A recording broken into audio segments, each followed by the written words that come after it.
tahun ajaran ini, yaitu tahun ajaran 2020 hingga 2021. Nah, ketika kamu SMP, saya yakin kalian sudah pernah mempelajari mata pelajaran IPS terpadu.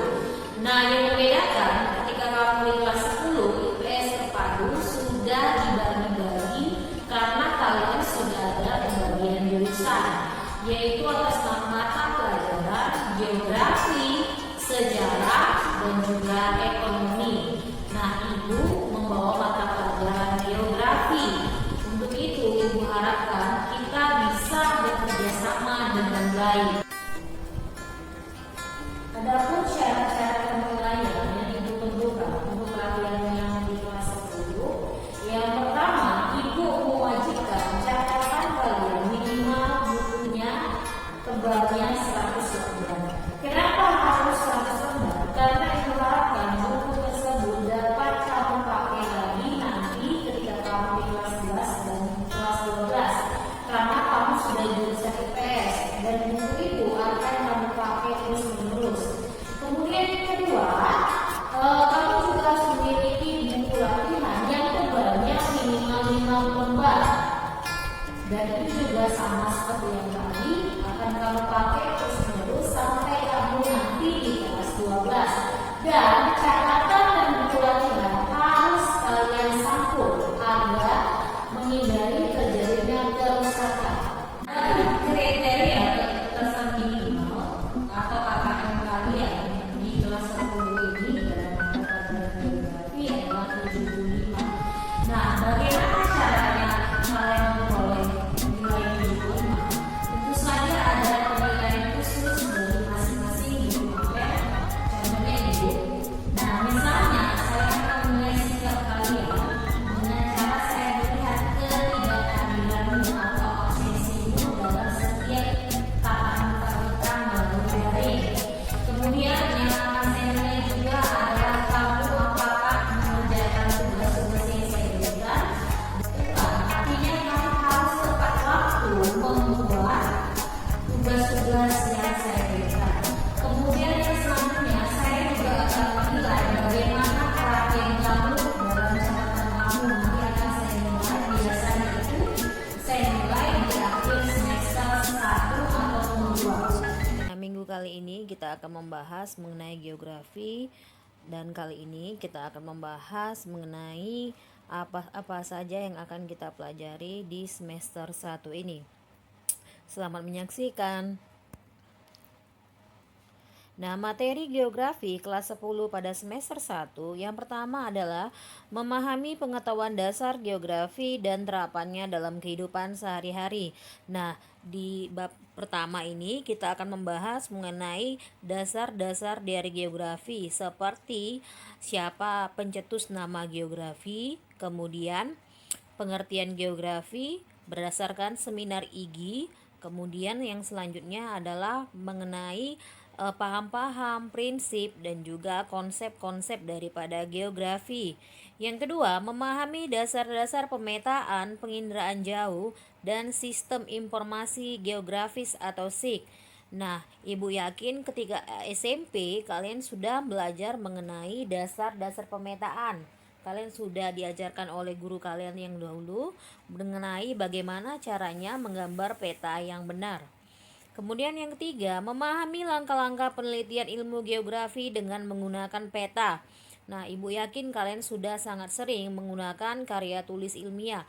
Tapi yang membedakannya kali ini adalah kita harus menyertakan peta karena kita belajar ilmu geografi. Kemudian yang keempat, menganalisis dinamika planet bumi sebagai ruang kehidupan. Nah, di bab terakhir nanti kita akan membahas mengenai anggota-anggota dari tata surya, kemudian teori pembentukan jagat raya, kemudian teori pembentukan tata surya, dan lain sebagainya. Nah, sekarang kita akan membahas bab yang pertama, yaitu mengenai pengetahuan dasar geografi.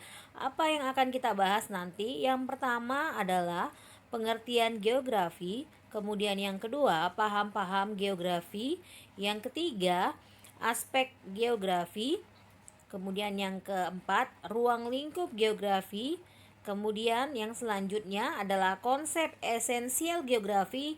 Nah, konsep esensial geografi ada 10 poin yang akan kita bahas. Kemudian prinsip-prinsip geografi ada 4 nanti anak-anak Ibu. Kemudian objek studi geografi ada 2. Kemudian pendekatan geografi nanti yang akan kita bahas ada 3 topik.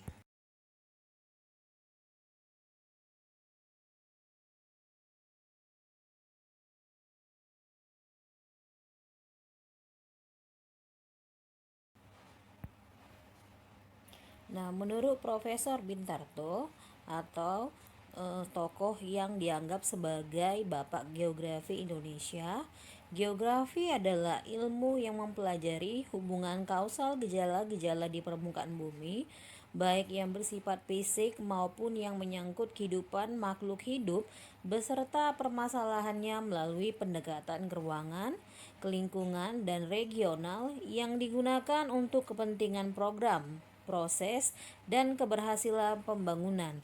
Sedangkan menurut Ikatan Geografi Indonesia atau IGI, geografi adalah ilmu yang mempelajari persamaan dan perbedaan fenomena geosfer dengan sudut pandang kelingkungan dan kewilayahan dalam konteks ruang.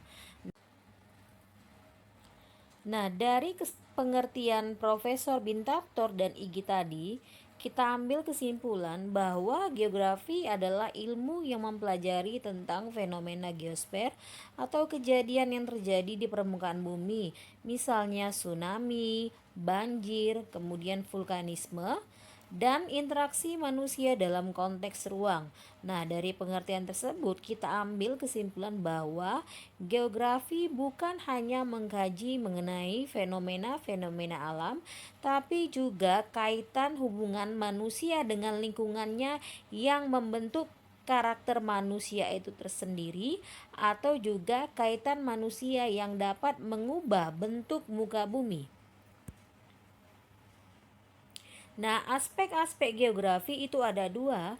Yang pertama adalah aspek fisik yang meliputi unsur-unsur geosfer. Tadi geosfer sudah Ibu jelaskan sebelumnya bahwa geosfer adalah gejala-gejala yang terjadi permukaan bumi yang bersifat fisik, antara lain tanah, air, iklim, cuaca, dan gunung api. Nah, aspek fisik kita bagi menjadi 3. Yang pertama adalah aspek topologi, aspek biotik, dan aspek non-biotik, yaitu aspek kajian yang membahas hal-hal yang berkaitan dengan letak wilayah, bentuk muka bumi, luas wilayah, dan batas wilayah yang berciri khas tertentu. Nah, contohnya aspek topologi adalah misalnya ada dataran tinggi, kemudian ada dataran rendah. Kemudian aspek biotik. Nah, kalau biotik berarti berkaitan dengan makhluk hidup. Kita lihat artinya ya, yaitu aspek kajian yang membahas karakter fisik manusia, hewan, dan tumbuhan dalam lingkup biosfer. Nah, lingkup biosfer nanti akan kita bahas di objek studi geografi. Kemudian aspek non-biotik yaitu aspek kajian yang membahas batuan, tanah, air, dan biosfer. Nah, biosfernya di sini nakku, ini hanya mencakup tentang pedosfer saja ya. Kemudian aspek non-fisik adalah manusia dengan segala aktivitasnya seperti aspek kependudukan, aktivitas ekonomi, sosial budaya, dan politik. Nah, aspek non-fisik kita bagi menjadi 4, yaitu aspek sosial, yaitu aspek yang membahas adat, tradisi, kelompok, masyarakat, dan lembaga sosial. Nanti ini akan kamu pelajari di kelas 11 ya, tentang keanekaragaman budaya. Kemudian yang kedua, aspek ekonomi, yaitu aspek yang membahas industri, perdagangan, pertanian, transportasi, dan pasar. Kemudian aspek budaya, yaitu aspek yang membahas pendidikan, agama, bahasa, dan kesenian. Dan yang terakhir adalah aspek politik, yaitu aspek yang membahas kepartaian dan pemerintahan. Jadi intinya aspek fisik itu adalah mengkaji seluruh fenomena alam, sedangkan aspek non-fisik itu sosial, berarti berkaitan dengan manusia. Nah, pertanyaan apa yang harus dijawab dalam geografi? Yaitu 5W plus 1H, yaitu what, where, when, who, why, dan how. What itu artinya apa? Where di mana? When kapan? Who siapa? Why kenapa? Dan how bagaimana. Nah, contohnya kita ambil adalah peristiwa tsunami di Aceh yang terjadi pada tanggal 26 Desember 2004. Nah, bisa kita tentukan unsur what-nya apa? Nah, what-nya di situ adalah tsunami. Where-nya apa? Di Aceh. When kapan? Yaitu 26 Desember tahun 2004. Dan who di situ siapa korban-korbannya? Tentu saja penduduk yang tinggal di daerah sekitar pantai di Aceh. Dan why? Why kenapa terjadi tsunami? Nah, itu kenapa bisa terjadi tsunami? Karena adanya pergeseran lempeng tektonik. Dan how, bagaimana peristiwa awalnya? Nah, itu bisa kalian saksikan nanti di video selanjutnya ya. Oke, sekian dulu presentasi dari Ibu. Ini adalah pengenalan singkat mengenai dasar-dasar geografi. Ibu harapkan kalian bisa memahami semua materi yang Ibu paparkan. Kalau ada yang kira-kira kurang bisa kalian pahami, kita bisa berdiskusi ya. Dan jangan lupa semua materi yang Ibu paparkan tadi kalian salin dengan rapi di buku catatan kelas kalian masing-masing. Oke, sekian dulu ya. Terima kasih.